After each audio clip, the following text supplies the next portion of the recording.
တော့ရမှမနေနဲ့ကွယ်မြို့သာမောင်ခေါ်မယ်သမီးစားစကားလာမပြောနဲ့တော်သူများပါထင်တယ်ရိုသေးစွာလင့်ဝတ်တရားကိုများကြီးသိရတဲ့သဘောစိတ်ကောင်းမဲ့မောင်တောင်းပန်မယ်ပြင်းပြိုရဲ့ဘယ်ရွာမှာနေတာကိုသိချင်းလာပါတယ်မိုင်းညိုညိုဆိုင်လို့ရဲ့မြို့ပြရင်မောင်ချေပြောရလေးတပည့်ကဆွဲတဲ့ရွာပဲကိုယ်သဘောကောင်းတဲ့ကလေးမရဲ့ရွာကိုအလဲလာမယ်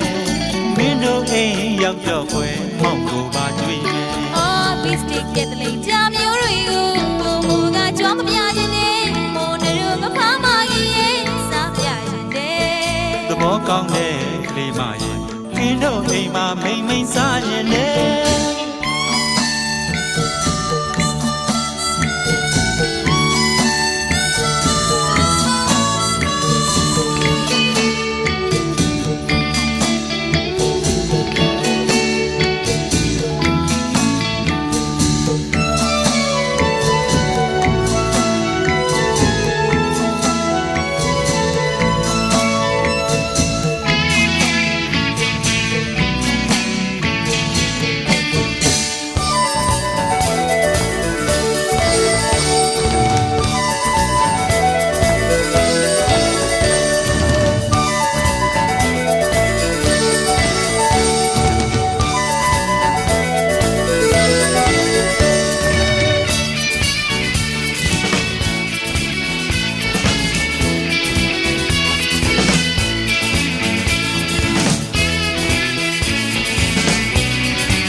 စင်ငါချောလာတယ်တော့ရမှမနေနဲ့ကွယ်မြို့ကိုသာမောင်ခေါ်မယ်သမီးစားစကားလာမပြောနဲ့တော်သူများပါထင်တယ်ရိုသေးစွာလင့်ဝတ်တရားကိုများကြီးသိရတဲ့ဘောစိတ်ကောင်းနဲ့မောင်တောင်းပန်မယ်ပြင်းပြိုရဲ့ဘယ်ရွာမှာနေတာကိုသိချင်းလာပါတယ်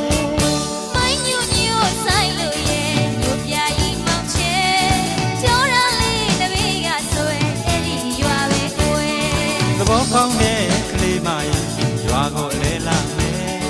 မင်းတို့အိမ်ရောက်တော့ခွဲမောင်ကိုပါကြည့်ရင်အော်ဘစ်တစ်ရဲ့တလေးကြမျိုးတွေကိုဘုံကကြွားမပြခြင်းနဲ့မိုးတို့ကဖားမရင်စားပြခြင်းတဲ့သဘောကောင်းတဲ့ကလေးမရဲ့မင်းတို့အိမ်မှာမိန်စားခြင်းတဲ့